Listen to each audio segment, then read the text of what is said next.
রাজ্যের প্রাক্তন মন্ত্রী তথা আরএসপি দলের প্রাক্তন রাজ্য সম্পাদক প্রয়াত বিশ্বনাথ চৌধুরী স্মরণ সভা হয়ে গেল মালদায়। রবিবার এই স্মরণ সভা অনুষ্ঠিত হয় মালদা শহরের বিনয় সরকার অতিথি আবাসে। আরএসপি মালদা জেলা কমিটির পক্ষ থেকে আয়োজিত এই স্মরণ সভায় হাজির ছিলেন জেলা বামফ্রন্টের আহ্বায়ক অম্বর মিত্র, আরএসপির জেলা সম্পাদক সর্বানন্দ পাণ্ডে, প্রাক্তন বাম বিধায়ক বিশ্বনাথ ঘোষ, সিপিআই জেলা সম্পাদক বাবর সরকার, জেলা কংগ্রেসের সাধারণ সম্পাদক কালীসাধন রায় সহ আরো অনেকেই। তারা সকলে মিলে প্রথমে রাজ্যের প্রয়াত প্রাক্তন মন্ত্রীর প্রতিকৃতিতে শ্রদ্ধাঞ্জলি নিবেদন করেন। এরপর তার নামে শোক প্রস্তাব পাঠ করে তার কর্মজীবনের কথা তুলে ধরে স্মৃতিচারণা করেন।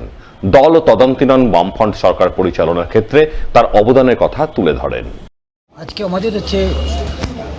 আমাদের পার্টির প্রাক্তন রাজ্য সম্পাদক, পশ্চিমবঙ্গ সরকারের প্রাক্তন মন্ত্রী কমরেড বিশ্বনাথ চৌধুরীর স্মরণ সভা।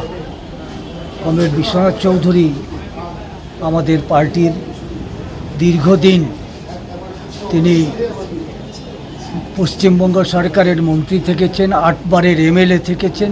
তারই স্মৃতির প্রতি শ্রদ্ধা জানাতে আজকে আরএসপি দল মালদা জেলা কমিটির পক্ষ থেকে তার স্মরণ সভার আয়োজন আমরা করেছি। রবিবার নিহতদের বাড়ি গিয়ে তার অসহায় পরিবার বর্গের হাতে 2 লক্ষ টাকার সরকারি অনুদানের চেক তুলে দিলেন চাঁচলের বিধায়ক নিহার রঞ্জন ঘোষ। তিনি ছাড়া উপস্থিত ছিলেন মালদা জেলা পরিষদের সহকারী সভাধিপতি রফিকুল হোসেন, চাঁচল 1 নম্বর পঞ্চায়েত সমিতির সহকারী সভাপতি জাকির হোসেন, কলিগ্রাম অঞ্চল প্রধান রেজাউল খান সহ অন্যান্যরা। যে ঘটনাটা ঘটেছে সেটা হচ্ছে খুব দুঃখজনক ঘটনা। প্রকৃতির দুর্যোগে একটি গাছ পড়ে তার বাড়িতে চাপা পড়ে সেই অপু দাস বলে একটি ছেলে মারা যায়। তার ওয়াইফ রয়েছে এবং 2টি খুব অল্প বয়সী বাচ্চাও রয়েছে। এই খবরটা আমরা এখানে থেকে আমাদের রাজ্যের মাননীয় মুখ্যমন্ত্রী মমতা বন্দ্যোপাধ্যায়কে আমরা জানাই। সঙ্গে সঙ্গে তিনি এখানকার যিনি ডিস্ট্রিক্ট ম্যাজিস্ট্রেট আছে তার কাছে টেলিফোনে জানিয়ে দেন। ইমিডিয়েট তার হাতে 2 লক্ষ টাকা তার হাতে আজকে আমরা তুলে দিলাম এবং আজকে আমরা সিদ্ধান্ত নিয়েছি যে ও লক্ষ্মী ভাণ্ডার পায়। ইমিডিয়েট আমরা তার কাগজপত্রটা তৈরি করে তাকে বিধবা ভাতাটাও আমরা করে দেব এবং তার ঘরটা যাতে পাকা করে দিতে পারি সেটাও আমাদের সিদ্ধান্ত হয়েছে। 2-3 মাসের মধ্যে তার ঘরটাও আমরা পাকা করে দেব। আরজিকর কাণ্ডে ধর্ষণ খুনকাণ্ডের শিকার তরুণী ডাক্তারের বিচারের দাবিতে বিনামূল্যে স্বাস্থ্য পরীক্ষা শিবিরের আয়োজন। রবিবার এমনই এক স্বাস্থ্য পরীক্ষা শিবির আয়োজন করলেন অল বেঙ্গল ডেন্টাল সার্জন ফ্রন্টের অন্তর্ভুক্ত চিকিৎসকরা।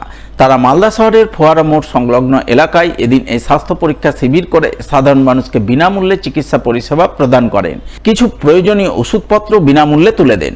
আর এই সমস্ত কিছুর মাধ্যমে আরজিকর কাণ্ডের সুবিচার দাবি করেন এবং স্বাস্থ্য দুর্নীতির বিরুদ্ধে মৌন প্রতিবাদ জানান। All Bengal dental surgeons front থেকে অভয়ার ডেন্টাল ক্যাম্প আয়োজন করা হয়েছে। এখানে আমরা সম্পূর্ণ বিনামূল্যে স্বাস্থ্য পরিষেবা দিচ্ছি এবং এতে আমাদের একটি প্রতিবাদ এবং আমাদের মুখ্য উদ্দেশ্য অভয়ার বিচার পাওয়া। তার সাথে এই সাথে যোগ করে যে বিভিন্ন অব্যবস্থা উঠে এসছে সব কিছুর প্রতিবাদ হিসেবেই West Bengal all Bengal dental surgeons front আজকে একটি প্রতিবাদ হিসেবে এই ডেন্টাল ক্যাম্পের আয়োজন করেছি।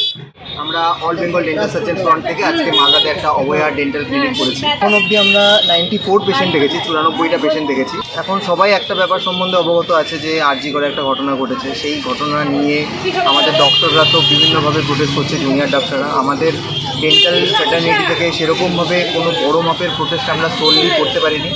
এই ক্যাম্পটা করার পিছনে একটাই কারণ, যাতে আমরা জুনিয়র ডক্টর যারা মেডিকেলের ক্যাম্প করছে এবং যারা প্রতিবাদ করছে তারা যাতে আমাদের কাছ থেকে ভাবে যে আমরাও তাদের সঙ্গে আছি, সেই সাপোর্টটা আছে, সেই জন্যই আমরা ক্যাম্পটা করেছি।